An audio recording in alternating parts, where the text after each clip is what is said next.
this would have been fun as like a Satan was doing it, like kind of like Black Phillip whispered in your ear, like, do you want to live deliciously? But like with I mean, he kind of was. Serum. Yeah, they were like, do you want to live deliciously or not? That's what he was saying. Do you or not? Press 1 or hang up. He had no patience. He was like, take it or not. I don't have the time to deal with whatever this is.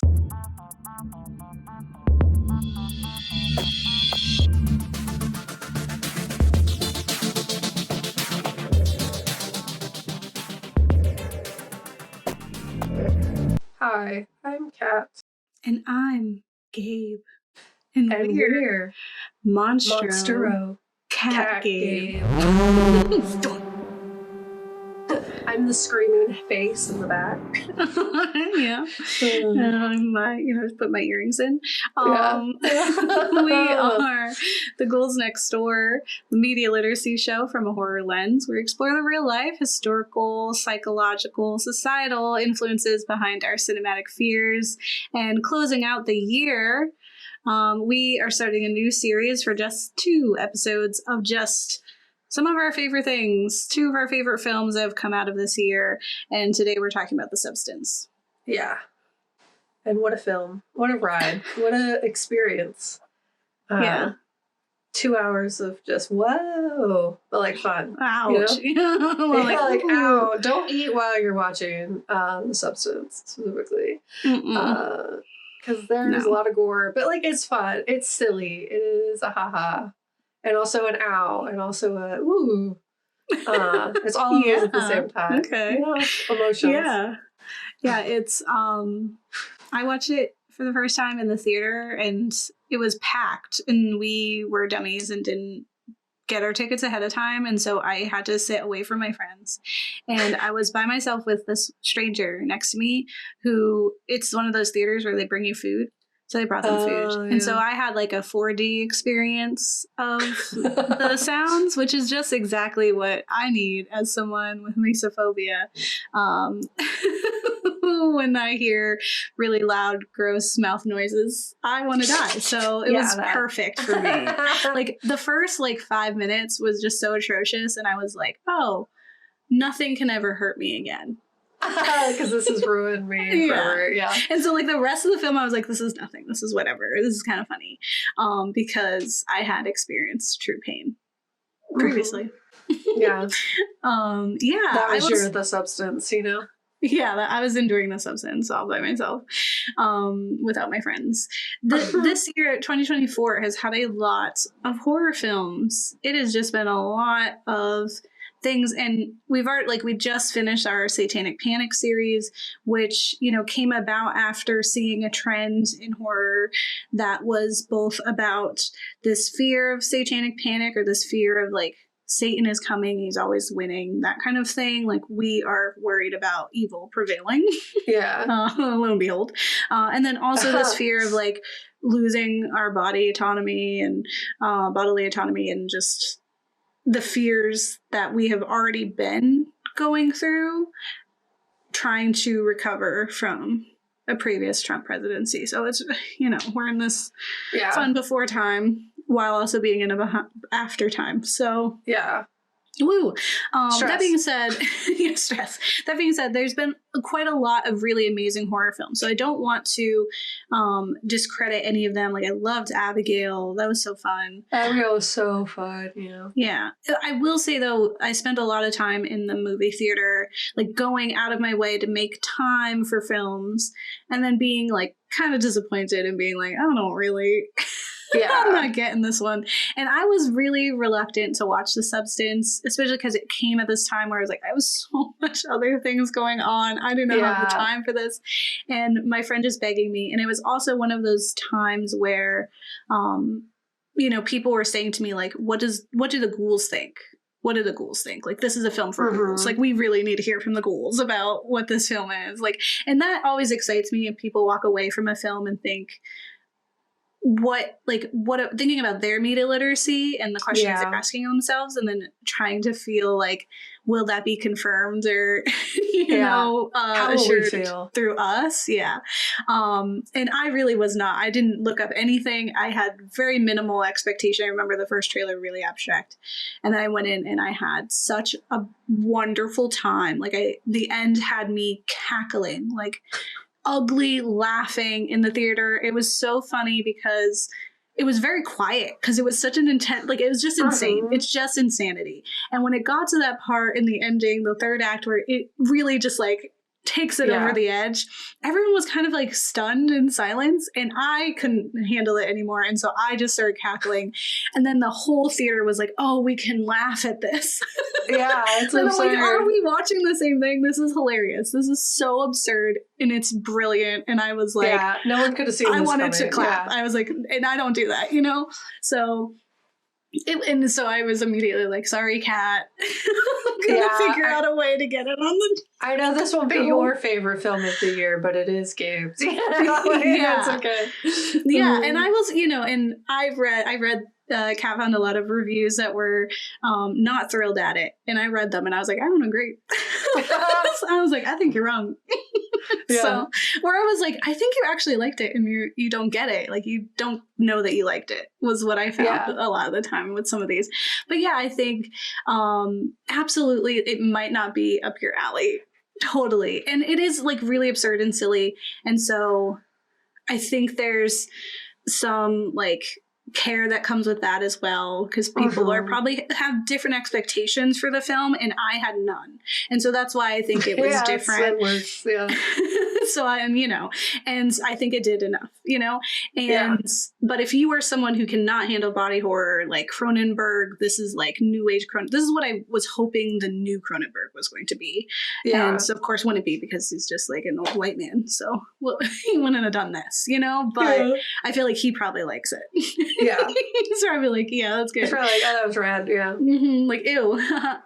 But if you were very sensitive to gore and just body everything and food and eating, like, I'd say like anyone who has like EDs, like, this is going to be really tough to watch.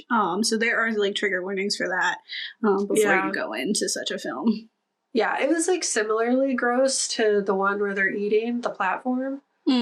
But just like in a different way, but like similar sound manipulation. That's really more gross. Prolonged. And like gore presentation, like everything was just kind of like ew. And I got a similar emotional response when watching the platform, but different vibe definitely, or message than the platform. And still, like, I think like obvious with its messaging, like the platform was not trying to be subtle. It was like, do you see this? Come on, think about it for just like literally a second. And this film is the same. It's anyone who walks away from this film being like, what was that about? I just want you to like think about what we were seeing, and in the last act, what was she looking at? What was she remembering? What was she holding on to? And that, I think, would answer. Because again, it is nothing about this film is subtle. It's in your face, and it's really gross, and it does not hold back on any of it. So definitely one of my favorite films this year. Not the only, for sure. And I'm still sad I have not seen Smile 2. I'm working on it. And doubly sad they should have called it Smiles with the 2 upside down, whatever. You should go into marketing. But they didn't do that. But I did hear that Smile 2 is one of the best like horror sequels out there. And so I'm very excited to watch it, but I haven't at the time of the recording of this episode. Maybe by the time we record the next one, we'll find out. Then I'll be like, amendment. Addendum. Kat, was this one of your favorites of the year? Honest answer? No. But it's okay. I think my true favorite is I Saw the TV Globe, but we already covered it, so we can't cover it again. And then second favorite is what we're covering next week, which is Alien Romulus. Then this, then Abigail, I think. And then I can't remember what else exists in the year. So I saw less movies in horror this year than, in terms of things that came out 2024, than you did. I just know everything that we did see, other than the ones that I just named, were a little disappointing from my memory. Mm-hmm. Long Legs, Maxine, Late Night with the Devil. Long Legs was just weird. It was fine. Late Night with the Devil I enjoyed. I wouldn't say it was my favorite of anything, but I did enjoy it more than I expected to, which was nice. And then I didn't like Maxine very much, unfortunately. Sadness. Yeah. I think I went in with expectations where I agree. I didn't go into this with expectations other than like you telling me you really liked it, which I think did help set the tone. Helped you endure. I was just like, all right, I'm going to give this film a shot. But like, I didn't like know anything about it other than you liked it. And I figured if you liked it, it's probably gory and also a little extra in a good way. Very fun. I love that. That's so true. And I think it's funny because the film I'm going to compare it to, there's a few things I compare it to because there's a lot of visual imagery that is homages to classic horror films. There's like The Shining that's happening in there. There's even just references and words and things that they use throughout that I'm like, oh, this is clearly someone who cares about horror. And so like, there's a lot of that I really appreciate. But one of the films that I compare it to, because when, I was looking back, I was like, what other films kind of do this? It's funny because it's a film that I really enjoyed watching and you didn't like. And you were like, I didn't really get how funny it was. It wasn't really funny to me. And I was like, this is hilarious. Same thing with this. We'll talk about it. Okay, I got you. But yeah, in this one, I was like, this is hilarious. It's so funny. And I can see if someone was like, this is just gross. And I was uncomfortable the whole time. And I'm like, ha, ha, ha. Yeah. I'm very sensitive to gore. So I think that immediately just like knocks it down on the list just because of that. Even if it's like, I understand for someone, as you said, for Gabe. Gabe's going to love this film. And I totally understand why you loved it. I'm just a little baby and I just don't, I don't like things that make me feel nauseous. That's fair. Yeah. For the Gabes out there, this film is going to brighten your life. And, and just like as a full disclosure, it's okay if you hated it, really, genuinely. We are not the end all be all of media analysis. Literacy, we didn't make it. We're just interpreting it and taking away what we could. And so always welcome to share your thoughts with us. Leave a comment below. Remember to like and subscribe and all that good stuff. But let us know what you think and what your takeaways were. And if there are other films like The Substance that you think we should watch. Or if there's just you're like, have you ever seen this? We love that. Yeah. Excellent. So let's hop in and tell you about The Substance. So The Substance is from this year, 2024. And it's about a fading celebrity takes a black market drug, a cell-replicating substance that temporarily creates a younger, better version of herself. And it's directed by Coralie Fargia. Better version of yourself. Just yourself before. And what is better? That's it's subjective. Anyway, The Substance is a satirical body horror film exploring the grotesque impact of the male gaze on aging female bodies. And it's a mortifying film that can evoke both disgust and unhinged joy if you're me and you're sitting next to me in a theater. In its Cronenbergian absurdity, the film offers us a grotesque yet darkly humorous cautionary tale. And the film follows Elisabeth Sparkle, a former Hollywood star now clinging to relevance as a fitness instructor on a lackluster morning show. And Fargia sought inspiration from actresses like Jane Fonda, who also sought out a TV career as their movie careers began to fail in the shadow of their aging bodies. Like, she was very known for her fitness videos. I've seen them. I grew up seeing them. So that's kind of how it went. And after being fired on her 50th birthday, it stops at 50 is what the executive says. And she's like, what stops? Life, I guess. Like, geez. You're worse. Why are you here? And desperate to reclaim her former glory, Elisabeth turns to a shady drug called The Substance, and it promises to create a younger, more vibrant version of herself. Don't you want to be beautiful? It is such like an alluring commercial. I was like, this is shady. Every part of this was shady. And it's like, it to me was great because that really solidified her desperation. Yeah. Anyone who would just like look at those red flags right in the eye and be like, gotta do it. Yeah, because it was so shady. Like, it was like there's literally they wouldn't answer their questions. Like, it was super shady. I think this would have been fun as like a Satan was doing it, like kind of like Black Phillip whispered in your ear, like, do you want to live deliciously? But like with I mean, he kind of was. Serum. Yeah, they were like, do you want to live deliciously or not? That's what he was saying. Do you or not? Press 1 or hang up. He had no patience. He was like, take it or not. I don't have the time to deal with whatever this is. Okay. Like we're not talking about it. It was so good. And I feel like they really put a lot of obstacles in her way. They did not make it easy to get this drug. And so she really, in each step of the way, had to make the conscious effort to do it. And that just really screams desperation, right? Yeah, red flags on red flags. And she's like, okay, sure. I love the color red. I love it. I'm going to wear it on my dates. Because she is driven by a crippling self-image and the anguish of watching her identity diminish under the weight of her former glory.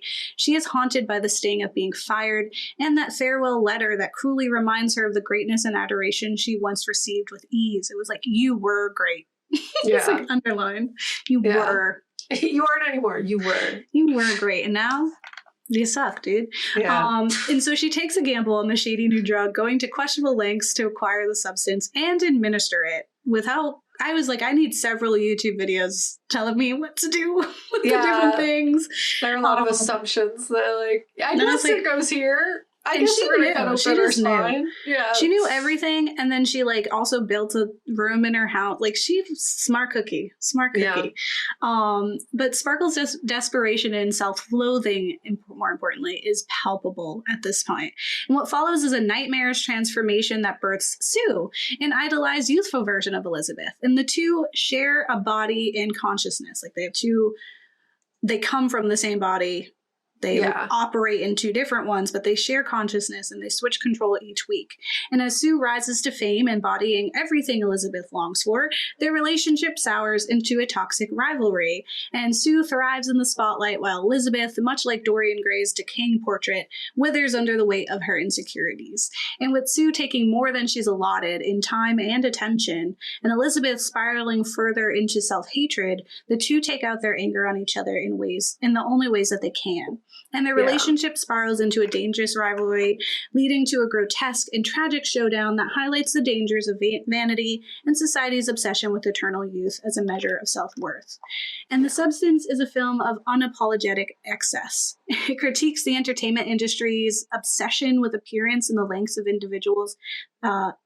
individuals may go to preserve their status. In a world with lip filler migration transforming the faces of our favorite celebrities, or Ozempic reducing bodies to skeletal versions of them, it doesn't seem far-fetched that something like The Substance could exist, and that people as desperate as Elisabeth would fall victim to the scheme. Yeah. If your whole like self-worth, identity, and like why you are here is for other people to look at you and put all that like importance on you, then it's bound to fall because people are fickle and they're gonna look away, right? Yeah. So through it is it's sad and true. And through its visceral, often grotesque lens, it delivers a biting commentary on the true cost of superficial ideals.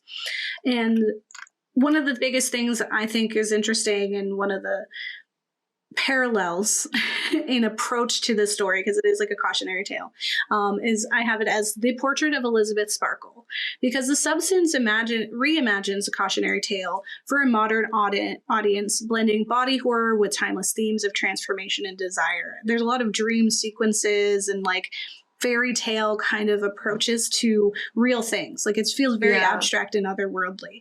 And like Snow White or The Little Mermaid, it's a chilling warning about the perils of chasing unattainable perfection through forbidden means. But Elisabeth's journey isn't a fairy tale. her cursed potion doesn't come with a shot of redemption or a happily ever after, right? She has a shot of activation and horror. Yeah. Instead, it drags her down a path of self-destruction, ending in a grotesque reckoning. And the film takes familiar narratives and flips them into sharp critiques of today's culture, forcing us to confront society's relentless obsession with youth and beauty in all its horrifying glory. And the portrait of Dorian Gray looms large over the substance. This is the same story, same picture, as both explore the steep price of vanity and self-deception. In Wild's Tale, Dorian's portrait silently bears the weight of his corruption, allowing him to bask in eternal youth. He does all manner of terrible things to his body. He can be just like, he like harms his body. He's like hedonistic. Whereas in the substance, Sue becomes a living embodiment of Elisabeth's deepest desires. She's radiant, youthful, and beloved, while Elisabeth herself crumbles emotionally, physically, and mentally. Sue may shine in the spotlight, but it's Elisabeth who pays the ultimate price. She's the true victim of their warped and toxic dynamic. She becomes the painting. Right? Yeah. And Wilde warned against fleeing from one's true self, but Elisabeth's downfall cuts even deeper. She's not just running, she's actively destroying everything, chasing a societal ideal that remains just out of reach. And the cruel twist is that Elisabeth and Sue are the same person. A truth that the film hammers home constantly. It's like, remember, you are one. Yeah. Every time they're like, she's abusing this, she's doing this, like, there is no she. There's just you. Like, you got to look in the mirror, buddy. Yeah. And it's because at the end of the day, each of them loathes the other. They loathe themselves, and neither can exist without the other. And so as we age, we are haunted by our own portrait in the attic, by the photos that suspend us in blissful youth for eternity. I can't tell you how many times I've gone down the rabbit hole of my Instagram or Facebook and been like, oh, I remember when I was young. I remember, oh, look how skinny I was, or things like that. Yeah, and I'm just like, weird. I also remember how horrifying and awful that life was. And I don't want to go back. And I love my growing body. But it is like this thing, like in our current age, like, which is weird because the film is in this like non-time. Like it's a simultaneous like future and past. Which we've seen before in horror. But yeah, in our time, like our youths as millennials and then younger are like in those like time capsules forever on the internet. So we will forever be looking at them, which used to be a more unique experience for actors because their youth was on camera. You know, they were captured forever. And so it's just like, it's a little different. Our Facebook. Do you remember, you know? Yeah, Facebook memories be coming in hot sometimes. And you're like, wow, 10 years ago. Oh. Yeah, I was like, whoa, how old am I? Yeah. Which is funny, when I was dyeing my hair this like very bright pink that I have it as right now, I noticed I have like a few new like gray hairs, and I got really excited. Yeah. I was like, oh, how cute. And I have like, you know, my laugh lines and things like that I think are like badges of like survival, right? It shows that you live this life and you've lived a life that you've enjoyed and it's shown in your face. But that is not always the case if you aren't someone who can view it that way, and instead you're putting all the onus on that. And that's what we're seeing with Elisabeth, because when society tells you that when you were young was the only time that you mattered, when your body looked that way, and when you were easily manipulated by those in control was the time when you mattered, it's really easy to lose that love for yourself. Yeah. And in the end, the identity that she so desperately clings to slips away because it was not real.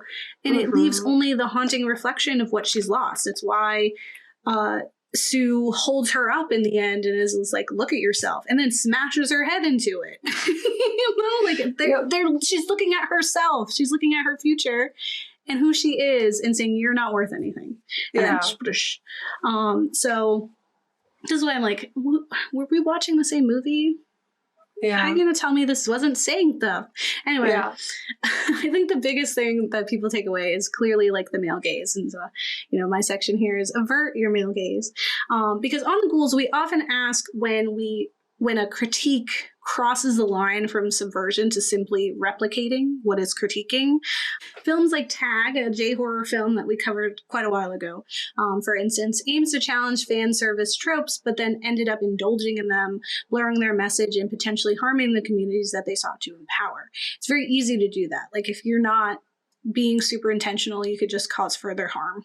Yeah. And media literacy pushes us to question not just who is on the screen and how they're portrayed, but who is behind the camera. We've seen many great plots or ideas fall in the end or fall at all because of the person who's wielding it. And so what Fargia, right, directing the substance, and then I think even further having like Demi Moore at this front of this, like, it took a lot of strength for her to be on camera and just be so open. And I think back to like the Barbie movie when they were like, you know, talking about women and their flaws. And it was like, by casting Margot Robbie, like in the film, they're poking fun of it. They're like, by casting Margot Robbie, this is a bad point we're making. And she was a great Barbie, right? She was perfect. But that's where I'm like, yeah, it's kind of like when you're like, okay, she's clearly like very beautiful. And Demi Moore is clearly very beautiful. And in the whole part of it, she's just like a naturally beautiful person.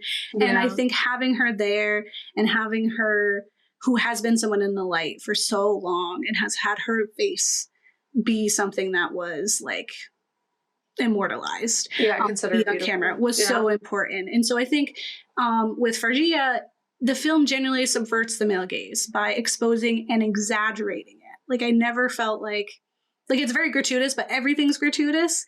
And I even remember my one complaint was, I was like, oh, they showed all the girl butts, female butts in the like workout scene, but there's male dancers and we never see their butts. And it was like, but that's on purpose. Yeah. Right? Like, that's intentional.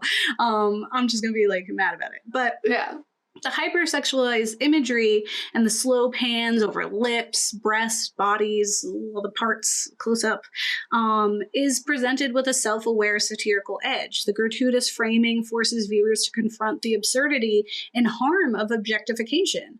What's important is that we are very much in on the joke, and there isn't a single male that we trust or care in the entirety of the film. Like, those two things, I think, are what pushes this over the edge. Like, I don't think there's ever a point where I was like, oh, she's like putting them in danger, or just like doing the same thing. Like, it was so absurd that it was like, look at yourself. Yeah. Look at y'all.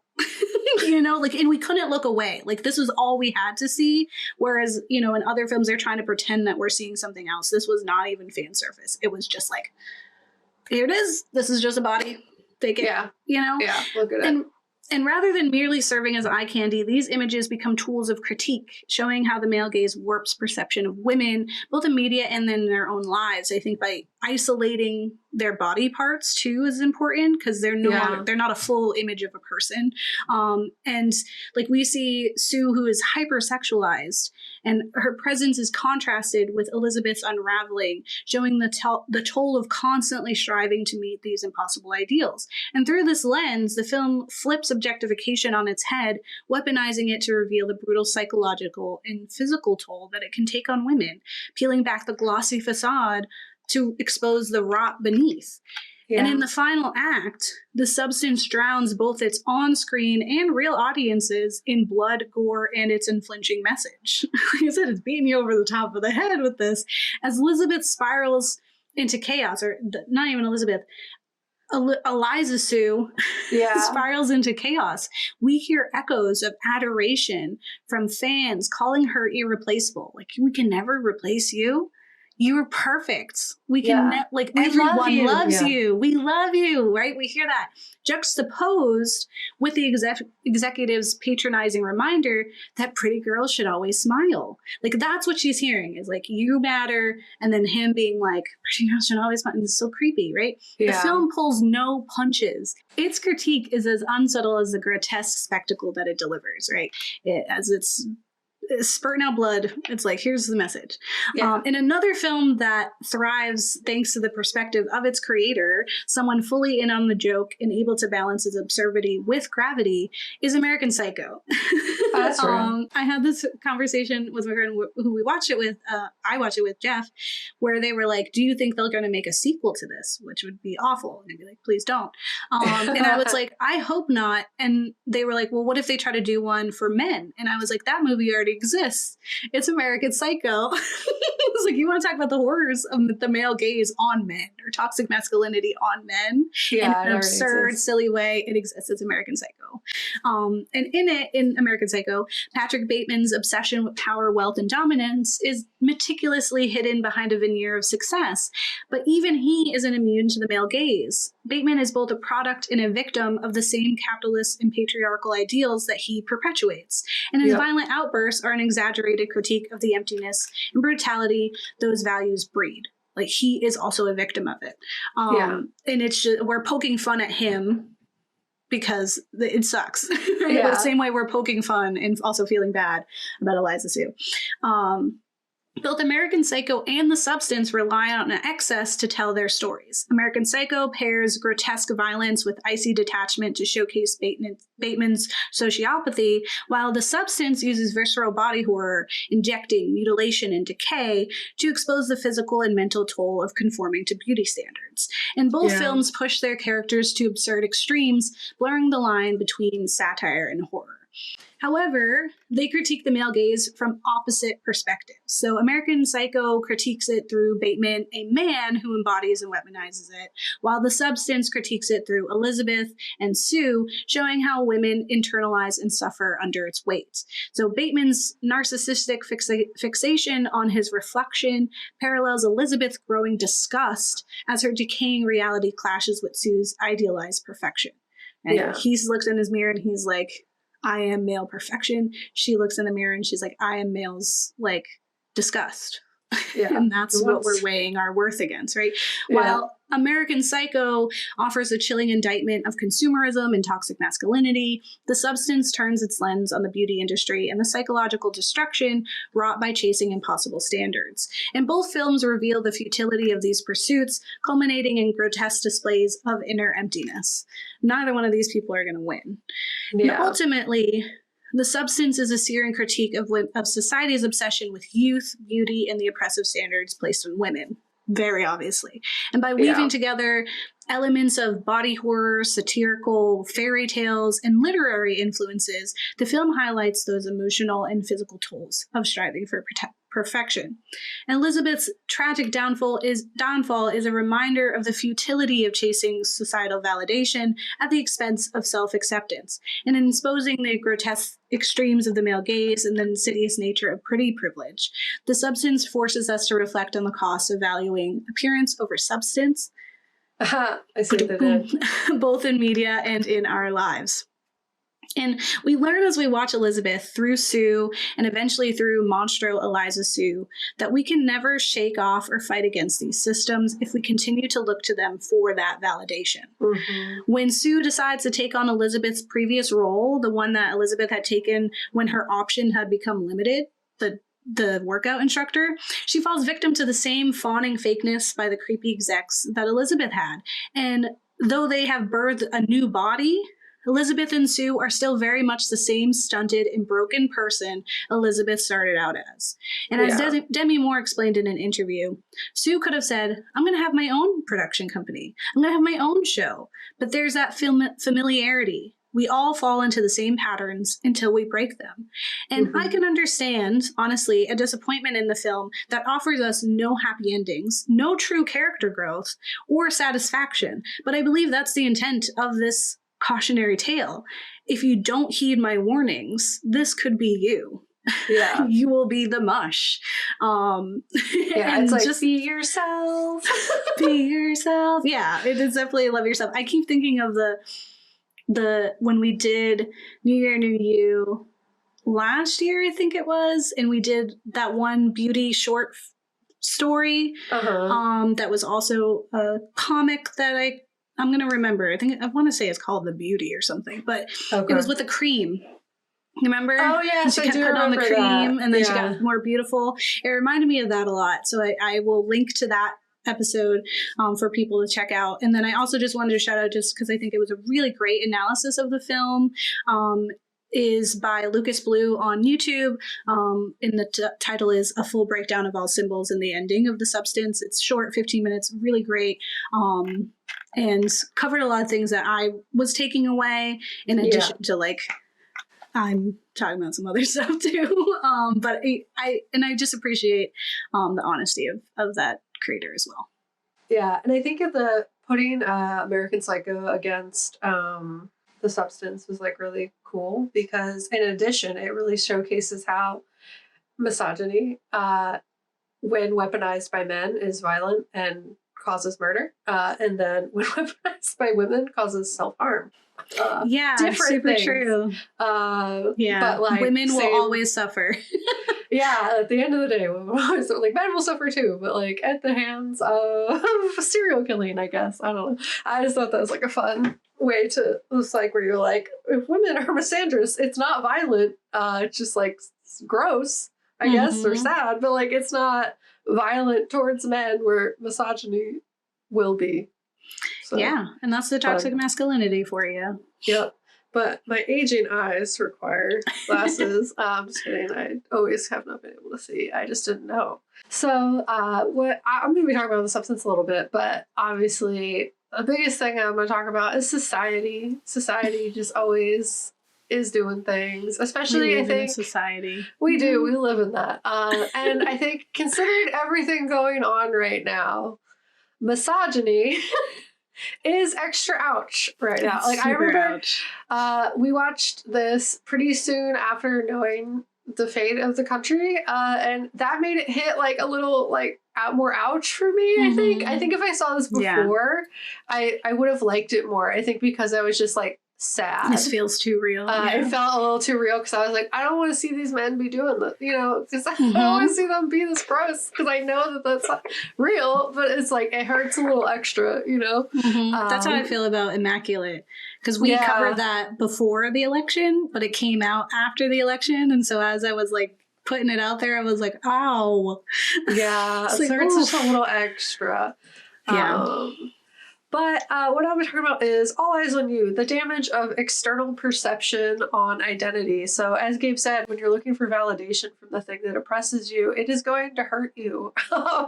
So something we see play out in The Substance is a lack of self-worth and identity for a person who has spent the bulk of their life in the public's eye and relied on them almost exclusively for validation. Like this woman is extremely isolated. She clearly doesn't have like relationships and support that would provide this validation outside of what she's receiving from fame in the show. And that's pretty true to like what I hear people in Hollywood talk about, is that it is really isolating. Fame is very isolating because you're not being yourself necessarily, you're being a persona, and all your value and self-worth is placed upon that persona instead of you being authentically yourself. And that's just psychologically damaging. It also showcases at almost every turn how her value in reference to society directly correlated with how youthful she appeared. The majority of people around Elisabeth Sparkle and her counterpart Sue all gauge how nice they are based on appearance and who they're like speaking with. So in her prime, Sparkle was celebrated with love and attention, but as she aged, she slowly faded to obscurity, and she largely benefited, as Gabe mentioned, pretty privilege, and then felt betrayed by time and the forced change in her appearance. And this is evident in how Hollywood and society overall views aging women in comparison to aging men. Like think like Silver Fox versus like, oh, sad. She is barely recognizable. That's like one article that was about like a celebrity. So like the sexism of aging is a real issue in American society as well as other ones, where value and personhood for women is decided by youthfulness and extra, because of what's happening in the world, ability to produce. So that's why youthfulness is prioritized, is because when you're young, you're more able to have babies. That's the whole reason. That's the whole misogyny. That's the whole thing of why society hates old women, older women of any kind. Once you pass 40, everyone hates you. Like, yeah, well, they stop giving you something. Yeah, they can live for themselves. Yeah. So where we value personhood as our proximity to the ability to reproduce in youth, you're going to just naturally have a discrimination towards age, specifically for women. An adherence to gender roles and appearance and what is known as pretty privilege plays a huge role in what society deems as valuable in being a woman. As we saw in the Barbie movie, and honestly many others, to exist as a woman is to be constantly critiqued. And this is also seen in fame, where body, style, and overall appearance are constantly under scrutiny. You can't do anything right. And to speak from my own experience, I witnessed this firsthand growing up, where I witnessed where pretty privilege and femininity played a heavy role in how people interacted with me as a non-binary person. This always brought up a lot of anxiety because people always treated me better when I presented overly feminine in makeup and in feminine clothing. And people were nicer to me when I adhered to gender norms and also traditional beauty standards, and were less kind when I stepped outside of that. I viscerally remember middle school. Kids are just mean in middle school, but additionally, I was more gender nonconforming when I was younger. And then once I reached middle high school, I was like, oh, masking. Oh, they want me to look like this. And then I started to do that, and everyone was so much nicer to me. I had friends. It was so different. It was bonkers. It was straight up bonkers. It's also a weight, too. Sometimes people say nicer things to you when you're thinner. Yeah. Which is a part of the harm for a lot of people who have eating disorders. It's because it's clear that people treat you differently. I've definitely been treated at work things differently because of what I look like. Yeah. How you're presenting. Yeah. And so it's a big thing. It's a big issue. And essentially, if you exist in this world, you've probably experienced that in some capacity. Luckily for me, the scope of critique was relatively small because I wasn't famous. I'm not a famous person. The only people who were critiquing me were my peers and relatives for the most part. But the damage can be even worse to the constant public eye, especially those who start as child actors. So much mental damage takes place from that just constant perception. And the film does a great job showcasing the damage of celebrity and the constant perception from the public on a person's identity. When you are largely valued for your performance of self instead of who you really are, that can be really psychologically damaging. I think we covered that in another episode at one point on influencers and Yeah, that was another New Year, New Me series. Yeah. And Cam talking about you as a person, perfect blue, anytime you have a persona or someone that is not you, that dichotomy gets tangled up. Yeah. And on the other side of that, when you were being bombarded by critiques on your appearance, be it from age or just literally existing, and your value and livelihood are dependent upon your looks, the desperation to maintain that can be especially overwhelming. We see this in the real world with people willing to inject themselves with chemicals or just change their face or their butts or whatever, get surgeries out of desperation instead of what those services should be meant for, which is identity affirming care. The surgeries are sought after out of insecurity and to be better accepted by society instead of for self-actualization. And the expectation is to hide aging and exist as perfect, depending on what that is on any given day, as it's subjective, beings, which is unsustainable and heavily damaging to both our physical and mental well-being as humans. And we see celebrities, for example, Courtney Cox, is an advocate for not getting plastic surgery because they regret their choices in doing so because of what they say in the substance over and over again. Once you do it, you can't go back to how you looked before.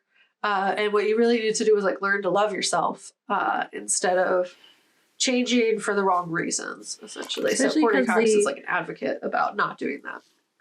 Because we're also saying that you can't dissolve lip fillers. It just moves. And that's why we're getting a lot of the celebrities with the puffy face, like Madonna and a bunch of them. It's because it just moves. It's in you forever. Yeah. The substance. Okay. Is in there forever. It is very reminiscent of what we see play out in The Substance, where in many instances, Elisabeth Sparkle is asked if she wants to stop, but refuses to because what has been lost cannot be regained. Yeah. And the damage is pretty substantial, almost immediately. So it's you almost feel you've invested too much at this point to stop. You just have to keep going. And the damage of external perception on the identity of women is profound and multifaceted. Societal expectations often dictate what women must adhere to for certain standards of beauty, behavior, and success, which can significantly impact self-esteem and psychological health, as highlighted in an article titled "The Impact of Societal Expectations on Women's Self-Esteem and Psychological Health" from Cambridge International School. In Shanghai, China. Societal pressure can lead to chronic low self-esteem, affecting all areas of a woman's life, from personal relationships to career success. The document states women with low self-esteem are more likely to internalize societal criticism and less likely to resist harmful societal messages. Like, you're more like, it's a cycle, and leading to a cycle of negative self-perception and poor mental health. So like kind of how we see Elisabeth Sparkle experience no growth. She is caught in a loop of just self-critique and pain. And this cycle can be particularly damaging during adolescence, obviously a critical period for developing self-esteem, where societal pressures are often at their peak. And as we see in the substance, Sparkle has been in the limelight for a long time, likely back into her foundational years where her beauty was considered in its prime. And this is why she's just she doesn't know anything else.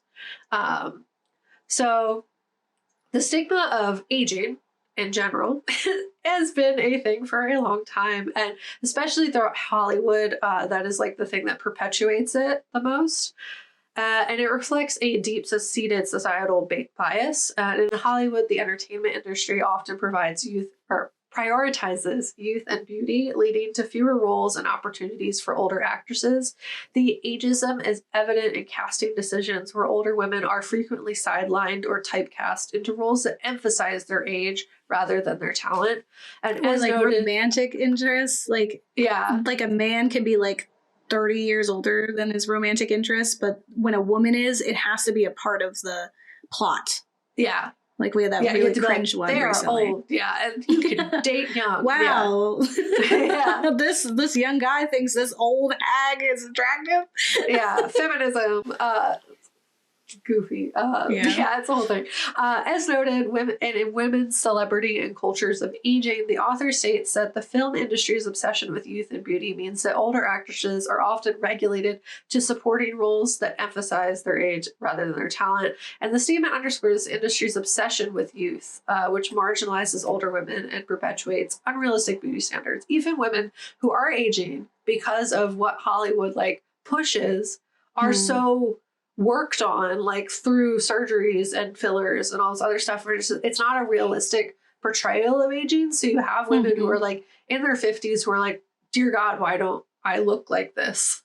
And some of it is just genetics and some of it's not, so it really provides an unrealistic standard of beauty, which is already what Hollywood and the fashion industry kind of perpetuate endlessly. But especially when it comes to what aging should look like and what is normal and healthy, and makes that seem like someone who is just aging naturally is disgusting. And it's mean that that's what they do. So in everyday life, the stigma against aging women manifests in various forms, from subtle social cues to overt discrimination. Older women often face unsolicited advice on how to look younger, such as dyeing their hair or undergoing cosmetic procedures, and the pressure to maintain a youthful appearance can lead to feelings of inadequacy and low self-esteem. For instance, in an article titled "Masquerading Their Way Through Authenticity, Does Age Stigma Concealment Benefit Older Women?" it is noted that many women consider or undergo cosmetic procedures to maintain a youthful appearance for their jobs.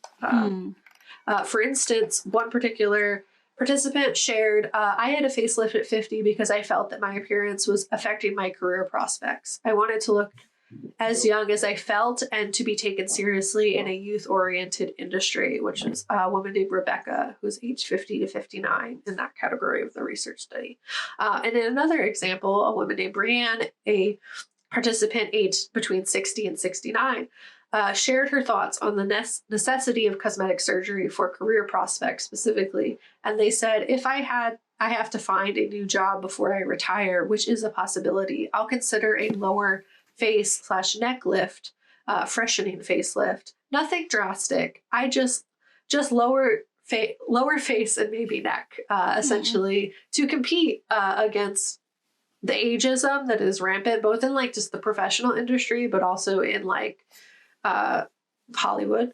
And this quote highlights the extreme measures some women feel compelled to take in order to conform to societal expectations of youth and beauty.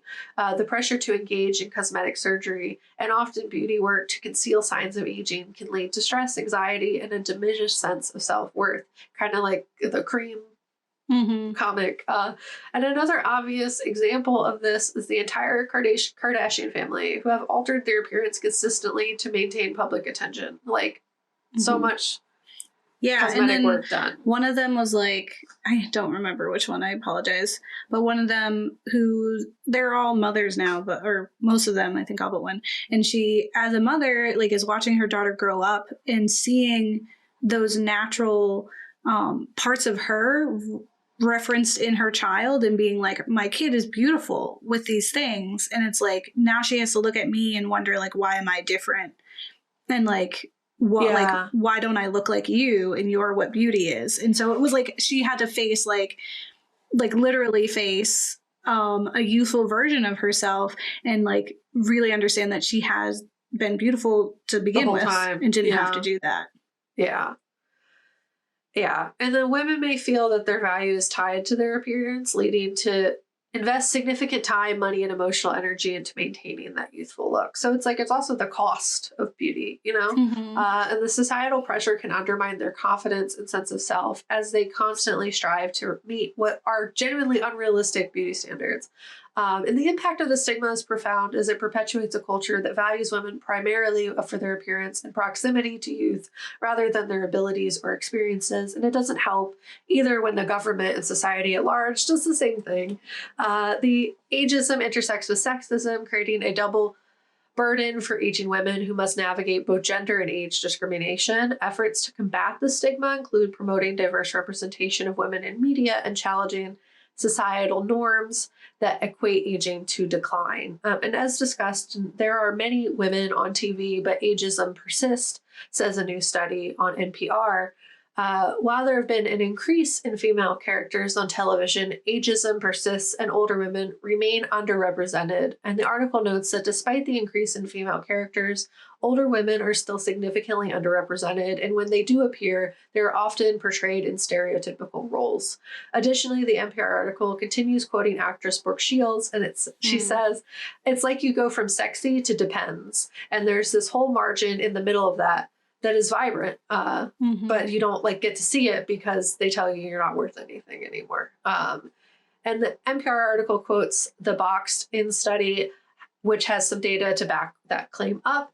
And at about the age of 40, female characters begin to disappear. It's in substantial numbers from both broadcast and streaming platforms. The report concludes that on broadcast programs, the percentage of major female characters plummeted from 42% in their 30s to 15% in their 40s. Similarly, on streaming programs, the percentage of major females dropped from 33% in their 30s to 14% in their 40s. Over 60, you're probably not seeing yourself represented much at all on screen. And despite the fact that the US population is actively aging, they're largely unrepresented on screen. So by valuing women for their contributions and experiences rather than their adherence to youth beauty standards, society can begin to dismantle this harm. And a great example of this that was done somewhat recently with pretty decent success was the Netflix show Grace and Frankie, where the leads are still growing and finding themselves outside what society would claim is not the time to do so. Like, you know, they're still figuring themselves out and growing and experiencing new things. And that you really get to see that on screen, which is like really powerful because it's largely not represented. And that's Jane Fonda, isn't it? Yeah, I believe so. So like, yeah, perfect circle there. Yeah. And shows like that are important, obviously, for showing the possibilities of aging as a good thing, not the end of being desirable and powerful. Although there's another show that I really love that is very messy, but definitely finding yourself in her 40s, which is Beef with Ali Wong, is so good. And like, yeah, she's like floundering like crazy, but like you get to see like her still experience life and new things. And it's not like depressing. If anything, she's finally finding herself, and that's really inspiring. And then another film that came out recently, The Woman King, although I haven't seen it, it's listed as positive representation in that Viola Davis is still strong and powerful in her 50s. And in another article titled Women Over 45 Are Everywhere on Our Screens All at Once, and That's a Good Thing, they highlight specifically the creator of Everything Everywhere All at Once, actress Michelle Yeoh, directly calling out age discrimination in their acceptance of Oscar for Best Actress. They say, ladies, don't let anyone tell you you are ever past your prime. Yeoh says to Cheers, never give up. And it was notable because Yeoh is 61 years old, making her almost 20 years older than the average female Oscar winner for an acting role. So that's like a big deal. And this film doesn't solve ageism. It doesn't make it go away. It's not like, yay, one person did it. Or any other ism that's in Hollywood. It doesn't solve any of that. It's just nice. It's a little positive end to this like overall depressing section. Highlighting that age is not a hard stop barrier to fame and success, but it is a continuing issue in Hollywood that like there's just that double standard, and it really does impact both how like society perceives aging and the people in Hollywood who are like actively there. Like luckily not scared of getting older. I like put these wrinkles in my face and I was like, I don't even look that bad. I want to be a cute old lady. Old person, you know? I'm excited to be like a tiny abuela, you know? Like I just want to be like a tiny little Latin person with like crazy hair that's different colors and stuff. I think my fear of aging isn't so much of what my body will look like or do, but just like time. I'm like, I have less time, less opportunities and things. That's my fear of aging. But like, I think too, like there's in like the disability, like advocacy community, like in accessibility, there's often this conversation about how disability, like, is something that like if we live long enough we will earn. Like at one point you will be disabled in some way, right? You will have like you will not be as able as you are now, and anything could happen, right? Like that could make you that way, but in some ways it is like almost like a success that you make it to a point where that's like you've lived so fully, right? And so I think the same way for when we're aging and we're seeing the evidence of aging, right, is that you have lived and that you have survived and persevered and went through so much of like every year is there, like you know. And I think all those smiles, the laughs, those are also trophies, right? Those are also the awards. And so it's really a matter of perspective, and not everyone, you know, feels that way for sure, especially if you have put so much of your self-worth into other people telling you those things, that it can be really hard to find that within yourself. I highly recommend people just watch Drag Race and listen to RuPaul tell you that you need to love yourself before you can love anyone else. And you hear it enough times, you start to believe it. Something I was thinking about in your section, though, that made me like really sad was, and something that just I often just am sad about. Like I just get depressed.